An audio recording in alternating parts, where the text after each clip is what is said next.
Welcome to Mechanic. Today we have a 2011 BMW X3.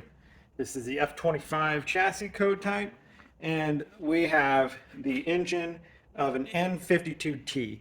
It's a 6-cylinder engine, and we are going to go over the process to change the oil. So up top here we have where the oil filter goes, and we have the oil fill cap here.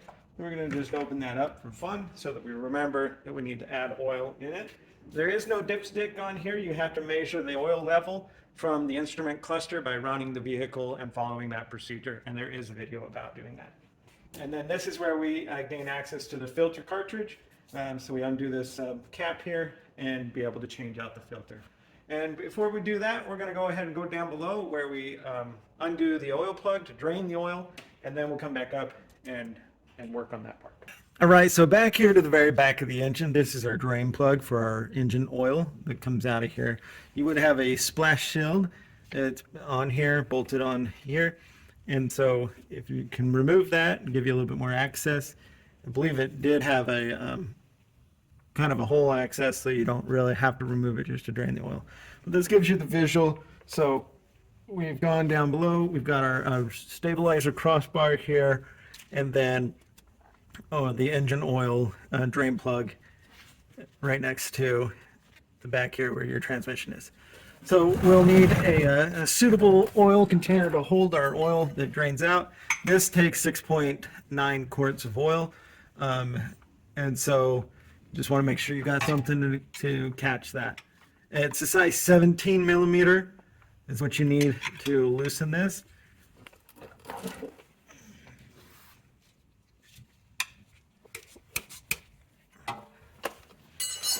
And then we can undo and let it drain. And while it drains, we'll go back up top and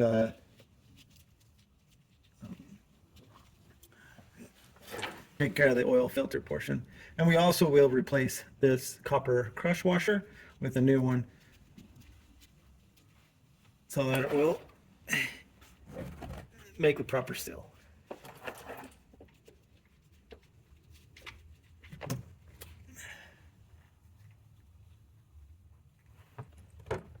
Okay, so we have the oil is draining out, and while it's doing that, we're going to go up top and go over the process in which you replace the oil filter itself. All right, so up top here, we're going to remove this cap here that houses our oil filter inside of it. There's either a big, large socket that can go on it, and this shouldn't be on here crazy tight. It's really just tightened, sealed around there, and there's O-rings on there that makes the final seal. So we're going to use a standard oil filter pliers. And potentially get it to come undone. Only thing we don't want to break the plastic there, otherwise you have to get a new filter cap.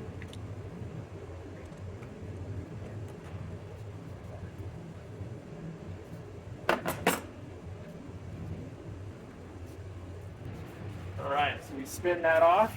You're going to put a couple paper towels down here to catch any oil that may come out once we remove this cap.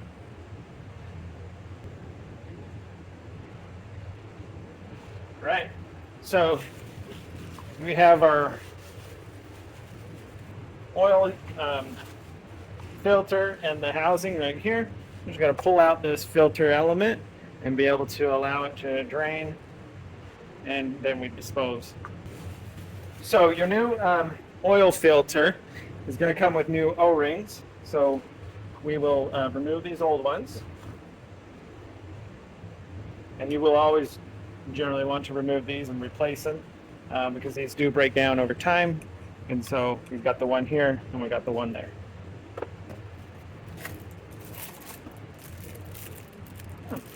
It even comes with a new copper crush washer. So we have the top O-ring here, replace that one, and the bottom one.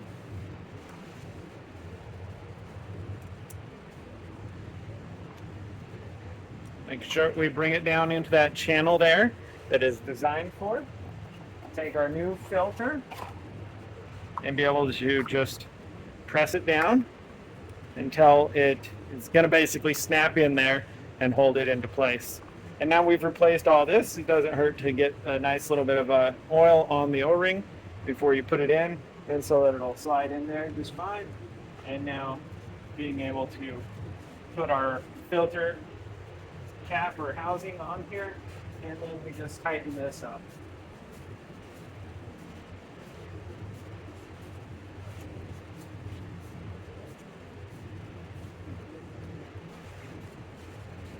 It does say 25 plus 5 Newton meters. But we're really just bringing it snug so that it seals there and allow the O-rings to do what it needs to do. There you go. That's it.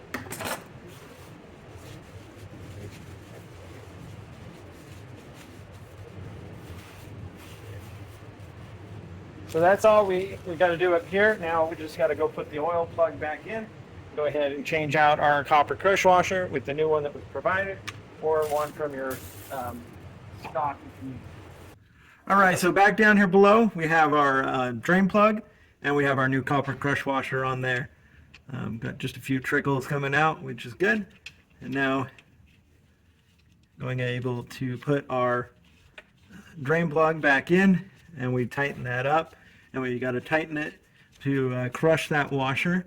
And what that does is it smashes and it makes a good seal by when it flexes around the different impurities of that connection there.